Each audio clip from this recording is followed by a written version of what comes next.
Finally tonight, more of your stories of World War II. Usually we have people tell us about their own experiences, but tonight people tell us about somebody else, somebody who's been gone now for more than 60 years. His name might sound familiar. It's his story they don't want us to forget.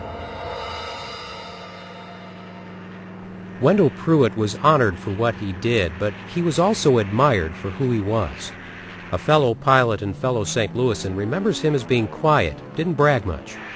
But in the air, he was as good as anybody. Wendell was my hero. He was from St. Louis. I knew him personally. And actually, he was our #1 fighter pilot. I tell people this not because I know him from St. Louis, but because he was.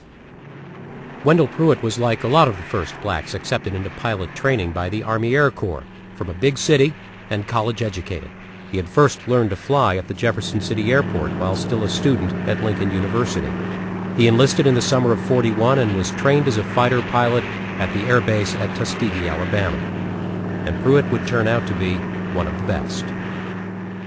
Everybody knew it. We recognize now today there are a couple of fellows running around who talk like they were the greatest. And nobody mentions Wendell now. Well, I'd known Wendell Pruitt all his life, practically. We lived in the same neighborhood. Milton Lemmons was a gunnery instructor at Tuskegee. We were in the same training class. And I was glad to see him have success. That success came in action in the Mediterranean. Pruitt was credited with shooting down 3 enemy planes and destroying 8 others on the ground. But it was what happened at Trieste Harbor in 1944 that would always be mentioned in the histories of the Tuskegee Airmen. Pruitt and several other fighter pilots attacked an enemy ship, using, as these planes are in this film, their guns. There were no bombers, no torpedo planes. They hit the ship's powder magazine, it exploded, and the ship went down. They had sunk a German destroyer using just machine guns. Later that year, St. Louis welcomed home its decorated hero. December 12, 1944 was named Captain Wendell O. Pruitt Day. Crowds gathered for a parade downtown, but as his sister-in-law recalled in a 2001 interview, it was bitter cold, and Mayor Kaufman decided to move the celebration indoors.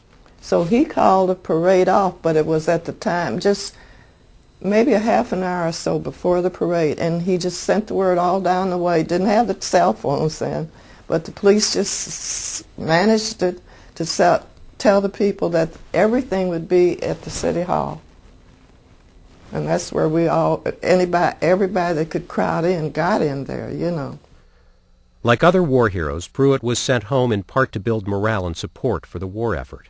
And he wasn't just a hero, he was a Negro hero. In the crowded City Hall rotunda, Mayor Kaufman said Pruitt had won honor for himself and his city, and said he typified the patriotism and valor of the people of his race. Well, we were all glad for him, and we cheer when he came around. There weren't very many black people who got as much recognition as he did. He was a gentle guy. He was nice to everybody. He came to the school and spoke at the school to the children. We all went to Marshall School, and he lived close by Marshall School, and he came to the school because that's the school he went to. And he came through and talked to the kids. Went to every room, talked to them and about his experiences. Pruitt wanted to get back into action in Europe, but he was sent back to Tuskegee, Alabama to instruct new fighter pilots. His sister-in-law remembered his last visit to St. Louis and what he told her at Union Station while they were waiting for his train. He said, "You know what? I'm going on back down to Tuskegee, but they give us the old, worn-out, obsolete planes, and they're nothing but flying coffins."